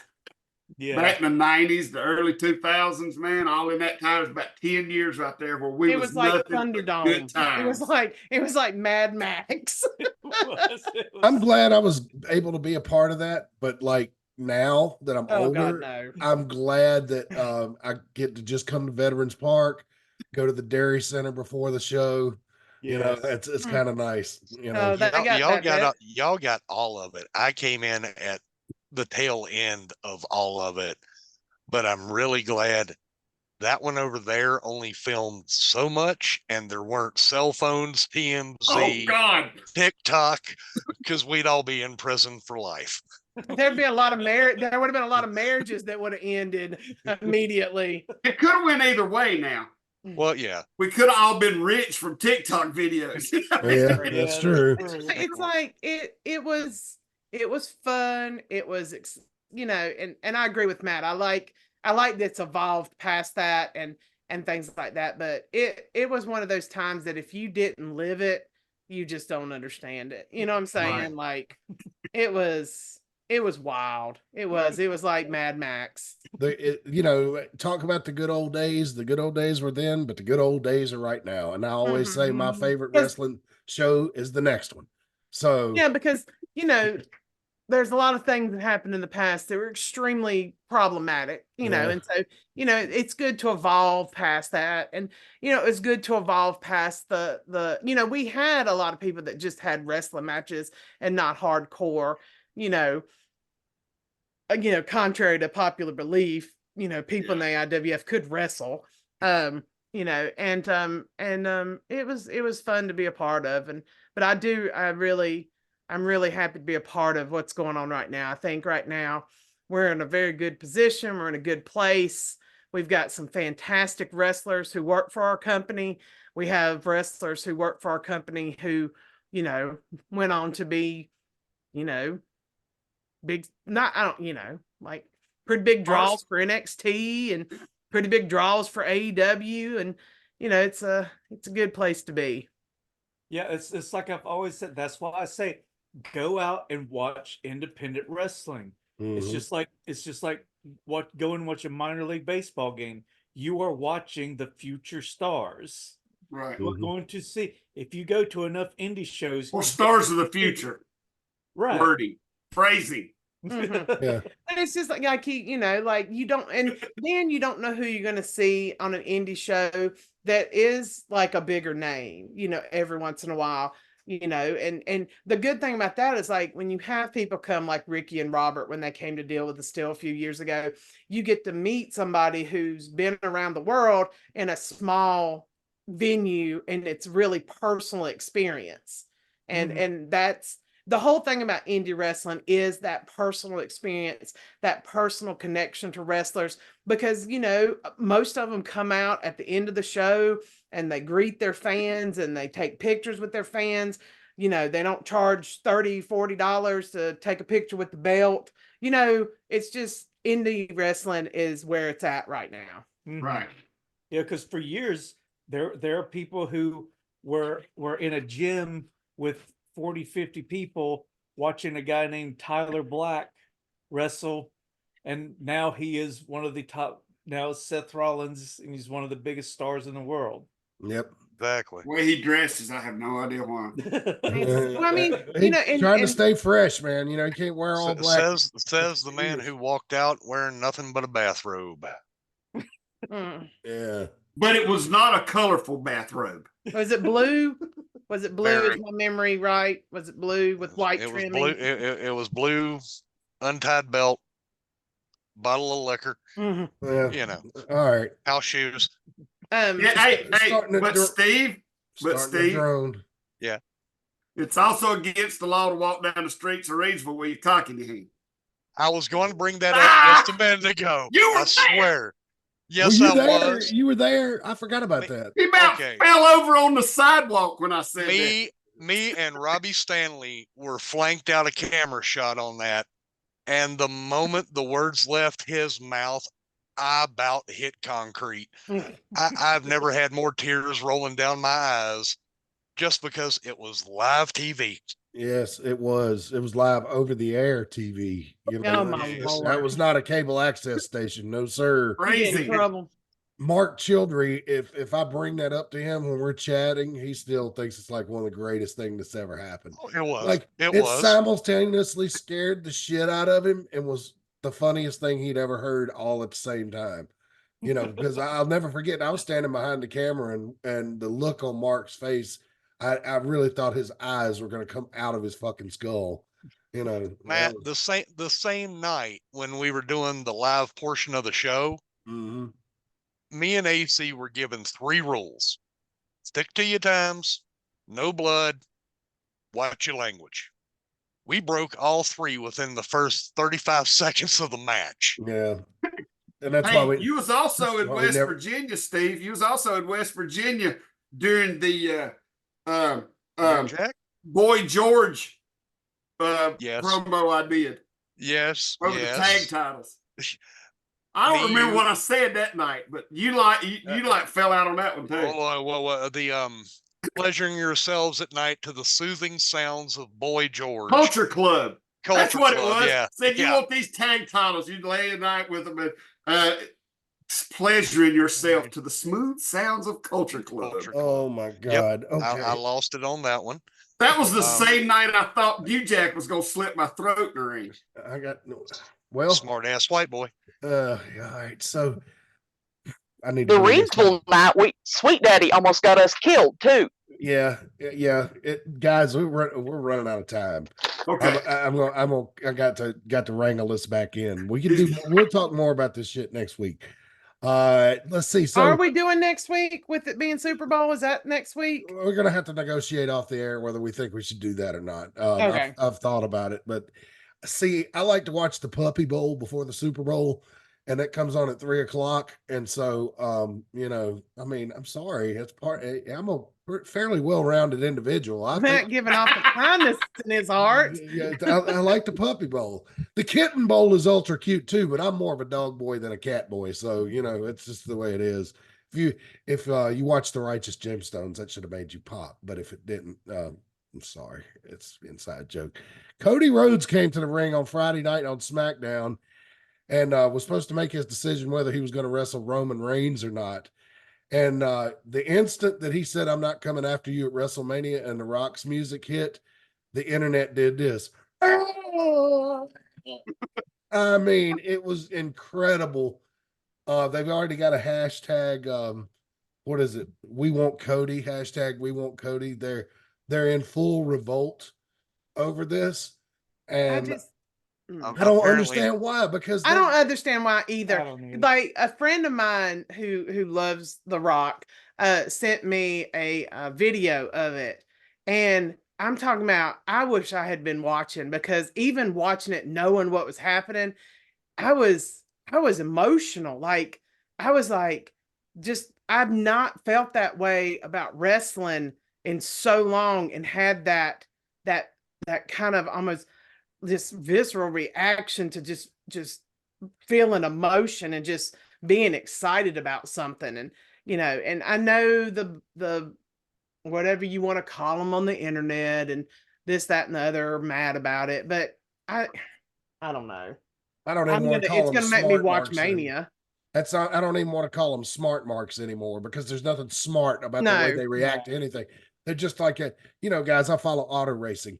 NASCAR has the same problem over there. I think every sport does. I see it on stuff that I follow with the NFL. There's just these group of people that are a bunch of fucking miserable assholes that want to make everybody else miserable. And I'll tell you why I'm kind of passionate about this, is because for weeks leading up to this, the main debate on Twitter with the wrestling community was, yeah, we want to see Cody finish the story, but we also want to see Roman break Hulk Hogan's record. Well, you can't have both. Nope. If Cody wins the title, Roman's not going to break the record. So, and then this happens, which gives everybody an out, right? Mhm. Because here's my prediction. Cody and Seth, don't know what's going to happen in that match. Cody will probably win, right? Win the SummerSlam. world title. If Roman Reigns wrestles The Rock has not been an active wrestler for what, 20 years now?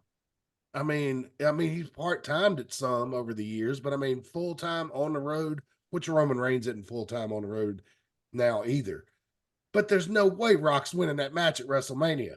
No way. I'm But sorry. putting Roman Reigns up, if Roman Reigns beats him, that seals him as a huge heel. Yeah. That I mean, it seals the deal of all these people hating his guts. Like it to me, it's a smart decision. Yeah. And you've got Cody's got how many more years does Cody have left on his career? Roman Reigns is a cancer survivor, people. Nobody knows what's going on inside his body. He had to, during the pandemic, he just left. He told Vince, I'm not coming to work. You know, he couldn't take the chance. No, he is a family man, and his kids now are probably older teenagers, I would think by now, Roman's kids. So, I mean, he's got to think about, do I want to see him graduate from college? Do I want to see my grandkids? You know, he's got a lot of things to think about. And I don't blame him for working part-time. Like he said in his promo Friday night, I work less than 1/10 of the matches you do, Seth Rollins, and I get paid 10 times the money. You know, so, you know, which was a cold-blooded thing to say, but, you know, stuff like that needs to be said. It just adds that reality to it. Yes. I mean, which I love. I mean, and if he goes over on I mean, The Rock is, I mean, he's The Rock. You know what I'm saying? Like, it's not like he's going over on some decrepit old like Hogan or something. You know what I'm saying? Like, well, in his defense, Hogan's prime was 20 years before. Yeah, I know, but I'm saying so like name wise. Yeah, like the Rock. I mean, I don't know. But I love The Rock. I always have. I've always. I mean, I even liked him when he was Rocky Maivia. So, you know, I've always thought he was great on the mic. He's, you know, maybe not the most technical wrestler, but he's fun to watch. He's so charismatic, and I mean, you have people who are really good right now in wrestling, but I don't know if anybody could beat the charisma of The Rock. I remember something funny about The Rock. Hold on.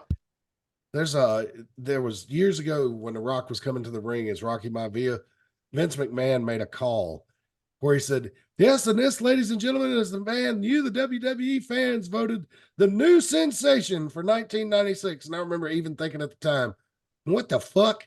That's a award that just came out of nowhere. I don't remember that being a Slammy, something from when I was a little kid.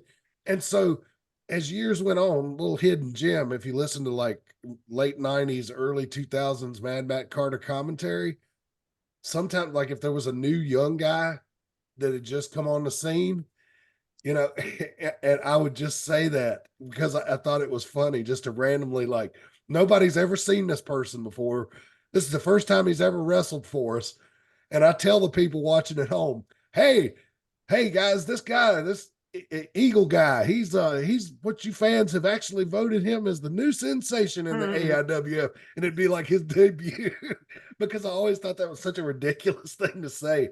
And so I smattered that in my commentary over the years. So I do wish I wish I knew what Bad Brad had to say about it, because Bad Brad, he hated The Rock more than any wrestler ever.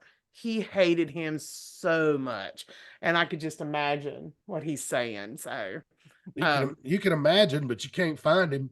No. But it's just have to guess. But I like the speaking of when it was a little attitudey, it's when The Rock would do his thing and he'd take his mic up and then it would look like he was, you know, performing. Performing orally.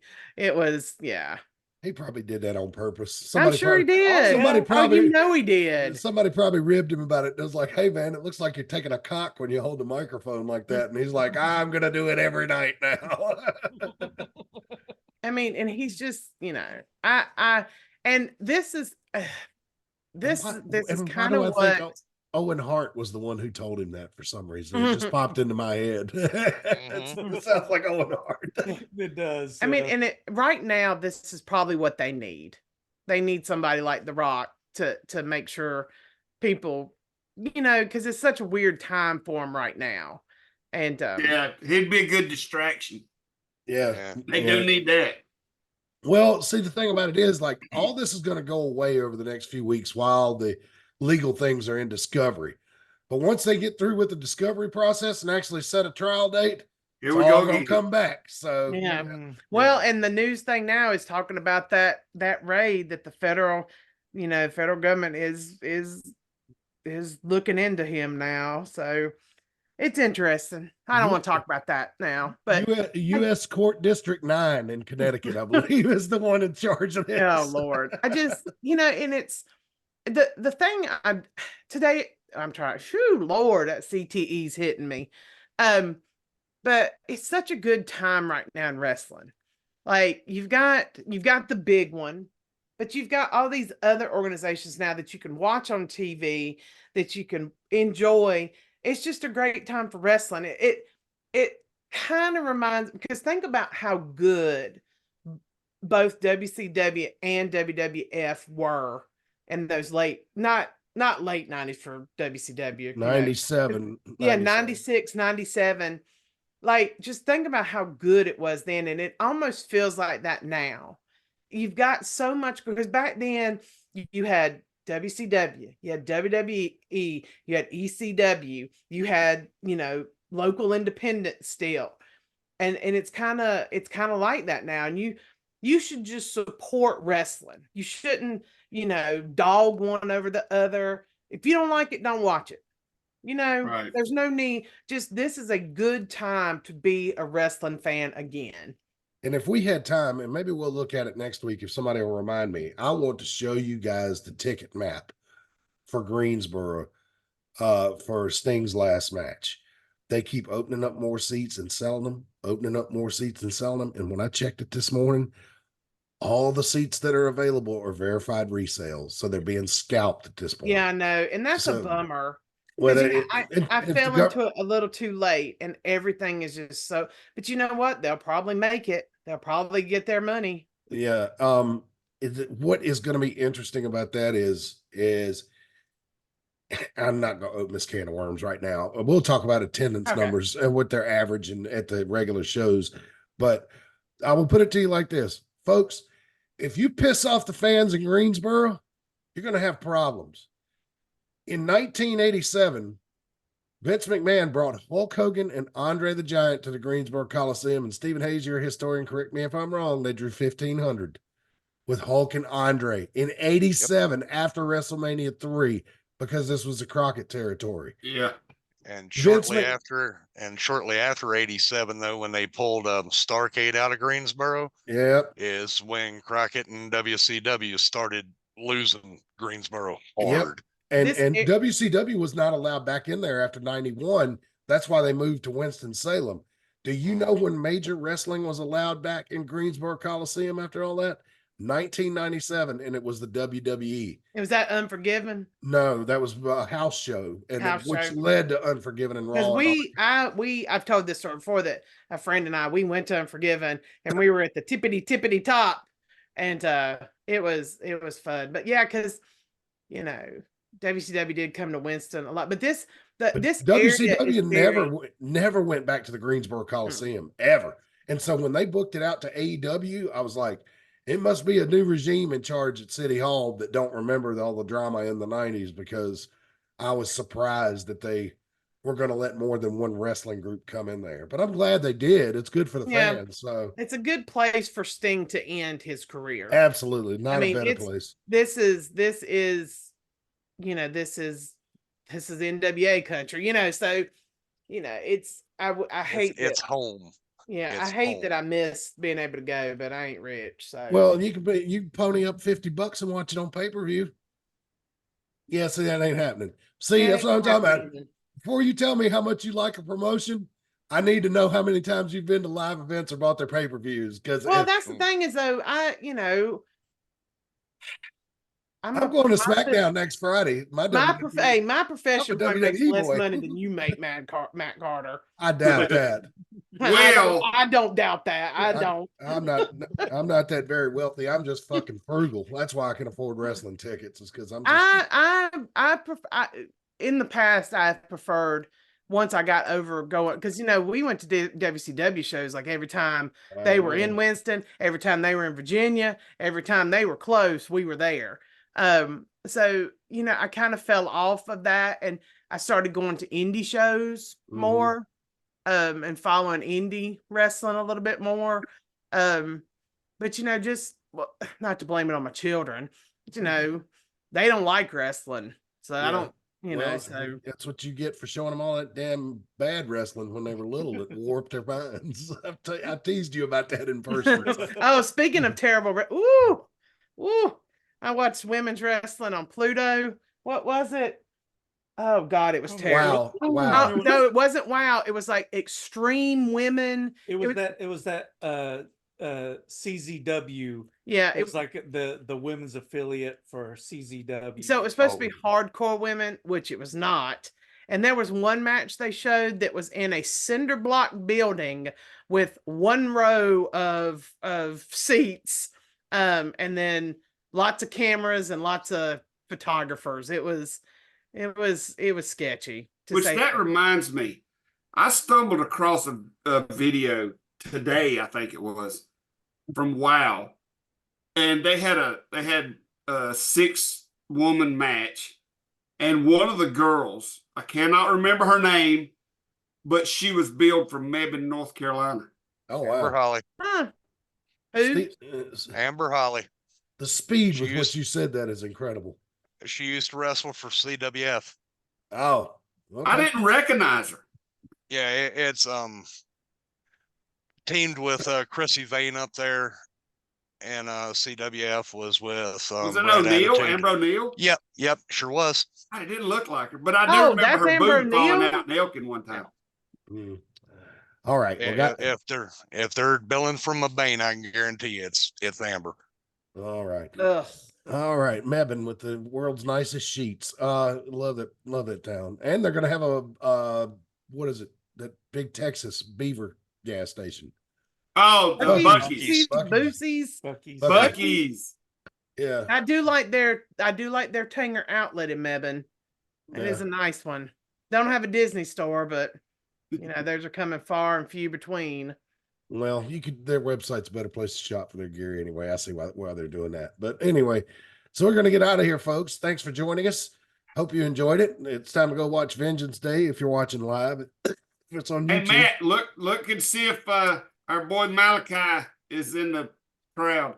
Somebody said he was not too long ago. He was in the Chase University student section Tuesday night. So when that rumor popped up, let me say something real quick. When that rumor popped up, I saw people started. Jay Malachi is going to the Performance Center. He's going to the Performance Center. And I was like, I hope this is true. Because you see a lot of shit pop up on the internet that's not true. And I personally like Jay Malachi. He's a nice kid, hard worker. When I saw him sitting there the other night, it just did my heart so good. Mm-hmm. So, Jay, take care of yourself. You always went above and beyond when you were here with us. Work hard, listen to what they tell you to do. And just bust your ass, and the future is. I don't wait. The ceiling is unlimited. Mm-hmm. Get after it. All right. We done? I said, come to indie wrestling. You got to sing Jay Malachi 2 feet in front of him. When he becomes a superstar, you missed your chance. Yep. All right, guys. I need to blow my nose. Anyway, we're getting off here. Oh, with a cold. We'll see you next week, fans. We're going to figure out what we're going to do about Super Bowl Sunday. I don't know if we'll do it a different day or what, but we will let you know as soon as we figure something out. So for Jade, for Stephen Hayes, for Brian and Reagan, for Rick Diesel, I'm Mad Matt Carter. We'll see you next time, fans. And until then, so long for now.